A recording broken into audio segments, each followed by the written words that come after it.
Dr. Kellyann Niotis is a pioneering preventive neurologist focused on reducing risks for neurodegenerative disorders like Parkinson's, Alzheimer's, and Lewy Body Dementia. Dr. Niotis trained at New-York-Presbyterian, Weill Cornell Medical Center, and was chief resident and completed a fellowship at Mount Sinai. She directed the first Alzheimer's prevention clinic in the U.S. and now leads research at the Institute for Neurodegenerative Diseases of Florida. Her work, published in leading medical journals, aims to identify early risks and personalize interventions for those at risk. In this episode, she gets into how to keep our minds sharp. So let's make time for Dr. Kellyann Niotis. Hi, Kellyann, and welcome to the Make Time podcast. We're so happy to have you on today. Hi, guys. Thanks so much for having me. So, Kellyann, I know that you are all about preventative neurology, which I love. I met you through Dr. Richard Isaacson, who really taught me all there is to know about brain health, which is a term and concept I had never learned before. And I know that you share his same ideas and philosophies. Is that correct? Yeah, he was my mentor. I worked with him for many years at Weill Cornell at the Alzheimer's Prevention Clinic there. But I have a little bit of a different background in that I also did a fellowship in movement disorders, so learned all about Parkinson's disease and Lewy Body Dementia, which are other forms of neurodegenerative diseases that are related to Alzheimer's and can have or share similar driving risk factors. So we came together as a team and really got the clinic off to where it is today. That's amazing. And, so for our audience today, and, they're just made up of mostly women, maybe some guys out there, and they're all so busy. They've got so much stuff going on. And I would love to hear, what is the most important thing as it relates to brain health and keeping our brains sharp that we should be making time for, and why? That's a really great question. And there's no perfect answer because it really varies based on the person and what an individual's risk factors are.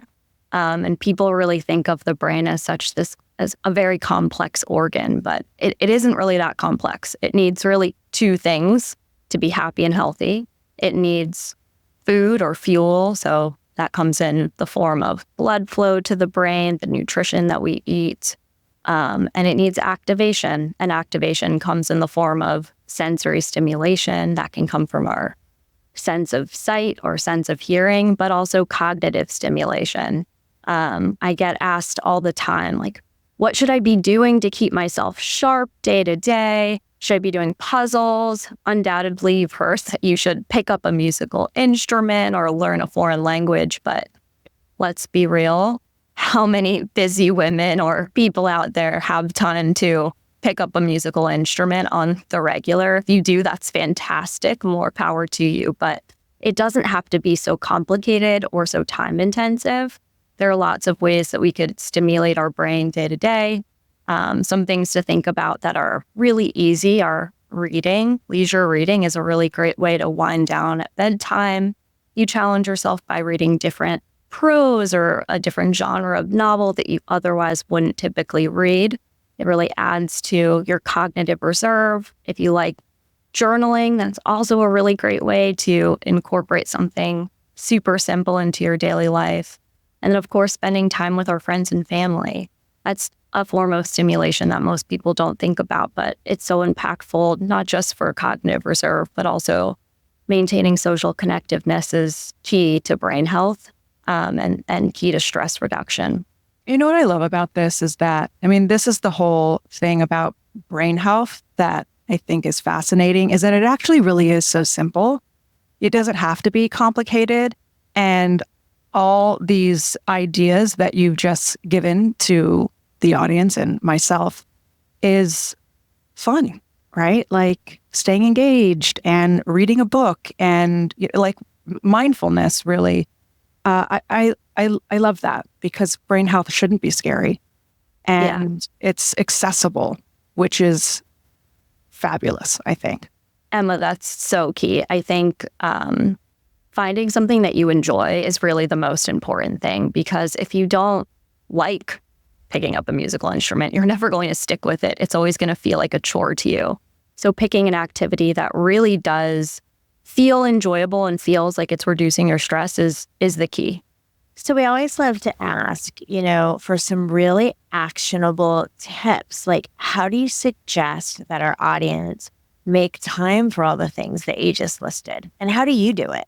Yeah, so I think it's about keeping a really consistent schedule. The reason I suggested, for example, picking up a book 10 minutes before bedtime is because, everyone needs a nightly wind down routine. If you have your book at your bedside and you know that this is what you're going to do, it puts you into the state where you're ready to relax and to sleep. I think that's really an important way to maintain consistency and really make time. And it doesn't have to be a lot of time. I think that's the other piece of this, that we assume that, we're so busy and how could we fit another thing into our life? Well, don't try to fit another thing into your life. Find something that doesn't feel like you're having to fit it into your life. It's interesting that you say that because I was just telling Emma that my Oura Ring has been really mad at me lately. And I feel like it's just a busy season for me right now. And I go from nonstop, stress-packed day, and then it's time for bed. And I can see just from whatever vitals that my Oura Ring's picking up that it's just saying that you're under stress. My resting heart rate isn't good. It's taking too long for me to really get into my sleep. And I could just see that picking up a book just for 10 minutes would really help me come down a little bit because it's fight or flight to bed. My body's probably what is happening? So I love that advice. The unwinding. I was reading a lot before I would go to sleep, but now I'm journaling. I love that. I'm writing a little more just to kind of go from the fight or flight to just taking a moment, being mindful, reflecting on my day. And that really there's just a nice transition, but it's about, the journaling part, I just feel was a choice and seemed like something that I really wanted to start to do. Not it's not a chore. Right. Yeah. And everyone has stress and people think, oh, stress, it's such a bad thing. It's actually not such a bad thing. Our brain needs stress. Our body needs stress.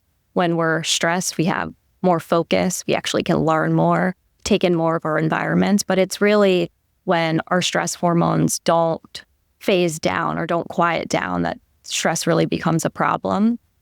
So in your case, Helen, I think your stress hormones are not coming down. And it's when it's keeping you up at night that you realize that, wow, stress can really have such a negative impact on my whole body, but especially my brain. What does your wind down routine look like at night, Kellyann?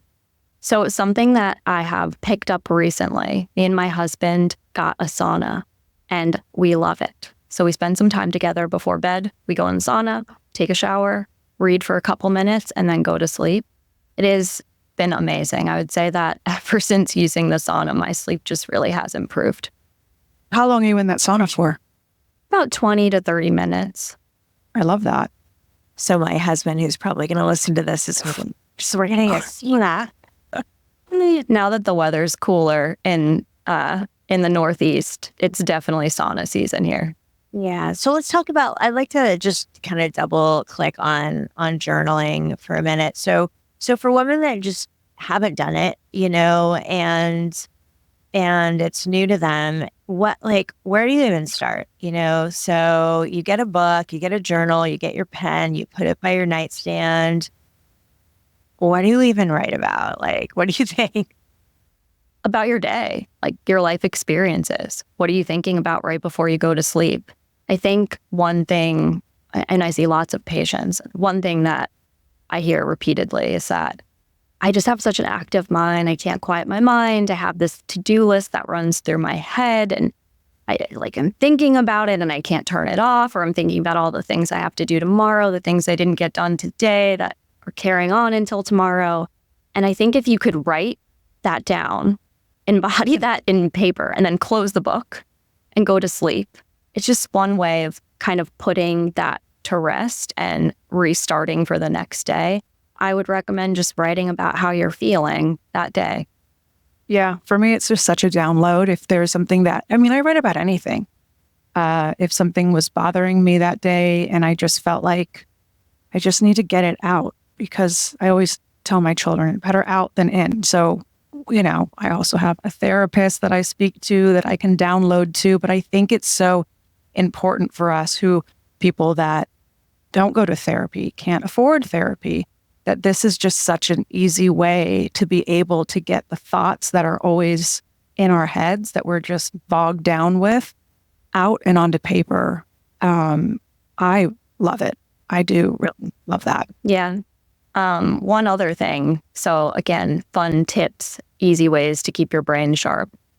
Our verbal IQ is a really good proxy for our cognitive reserve, or how bolstered up we are against neurodegenerative changes later in life. And one way, of course, to boost our verbal IQ is through reading, but another way is through learning new vocabulary words. There are lots of fun apps that you can download that'll give you a fun word of the day that may be applicable. It would be great if you could start using these words in your journaling or in your everyday conversation, just to help kind of boost that cognitive reserve in such an easy, simple way. That's one fun tip. When I was a kid, vocabulary was like my jam. That was like my thing. And like doing my little note cards, my little vocabulary note cards, and like then I'd put them under my pillow to learn them. That was like when I was a little kid, I was a big vocabulary girl. I'm the opposite of that. Our youngest daughter, Evelyn, who's 10, and her dad had the most incredible vocabulary. The words that I'm literally like, searching them up. What does that even mean? How does she know these words? But I think that it could be very hereditary. Like they just have this knack for vocabulary. But I love that because I really do feel like I could expand my vocabulary. So thank you for that tip, even just in general. Yeah. And, I often tell a story. I've done a lot of work in product development. And when I first started earlier in my career, I came out of advertising and then I went into this really kind of hardcore product development environment. And I'd sit in these meetings all day and I have no idea what anybody was talking about. And I'd like meet all day and I'd Google all night because I'm so like habitually curious. So I'd go home and I would just Google all the things that I had no idea what they meant. And it really was great. Like I love that learning and kind of digging in. If you don't know something, like just taking a few minutes, and now we have so much access with our phones, like, in real time, we can understand what something means. I love it. And challenging yourself in that way is so important. I think, I'm kind of in a little silo of medical doctors and we speak some language and we all understand what we're saying, but someone listening to that conversation probably has no idea. I was at a tech conference a couple of weeks ago and they were talking about AI and all these things. And I was like, wow, this is probably how people feel when they're listening to doctors talk. It's just such a different world, but it just embracing that and really trying to understand that is such a cool, novel experience for your brain. And again, we're thinking about simple ways to challenge our brain and keep ourselves sharp with age. That's it. Challenge yourself to do something that's not in your comfort zone. Kellyann, okay. Should we switch gears over here? Yeah, let's do it. So what are you not making time for that you're going to commit to making more time for today? So I have to say that, as we talk about stress, everyone has stress. I definitely have stress. I have a lot of personal things going on with my family. And one thing that I used to find really helpful was doing a nightly meditation practice to wind down. I'm thinking of ways to start incorporating that into something I'm already doing. So thinking about that sauna time, putting a nice meditation on, I think it's so important. And it's one of those things where, a lot of people say like, I just can't meditate. It just doesn't work for me.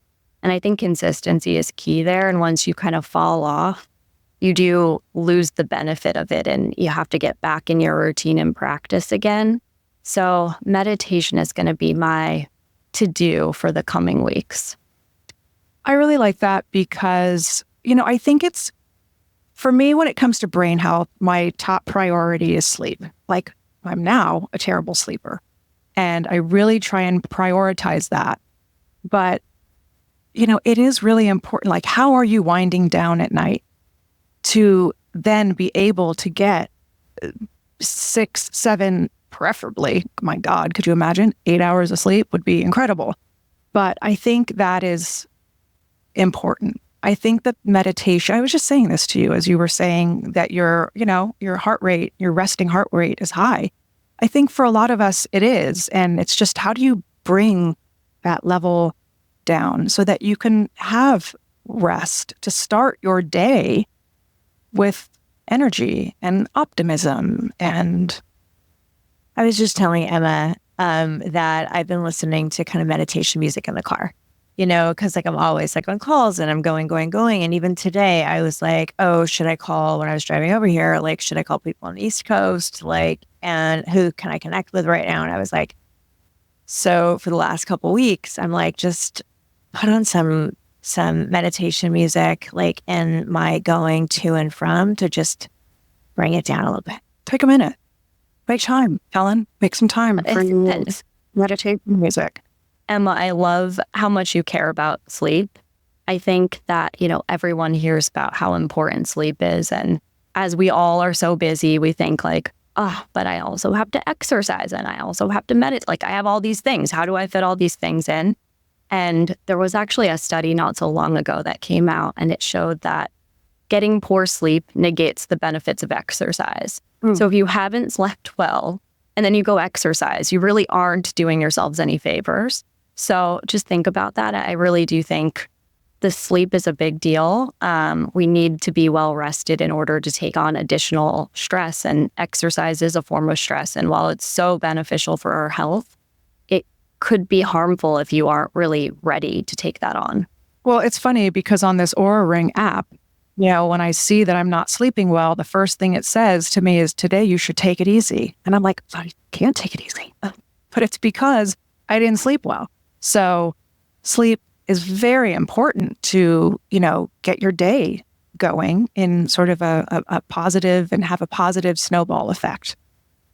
Absolutely. Yeah, to me a lot, because I'm really athletic. And so when you really feel like you need a recovery day, it's really important that you take it. So I'm aligned there. Kellyann, thank you so much. I love this conversation with you. Can you tell our listeners how we can find you? Yeah, you can follow me on Instagram or TikTok, Dr. Kellyann Niotis, and visit me on my website, which is www.drkellyanniotis.com. Awesome. Thanks for coming on, Kelly. Yeah. Thanks for having me. Make sure to make time. Love it. Thanks for joining us today. We hope that listening to our podcast has empowered you to make more time for yourself. So make sure to subscribe, please leave a review, and share with a friend who could use a healthy reminder on the importance of making time. And make sure to keep tuning in, as we will continue to bring on incredible guests to share their Make Time tips on our upcoming episodes. And come say hi over at Make Time Pod, or visit us at maketimewellness.com. Until next time, make time.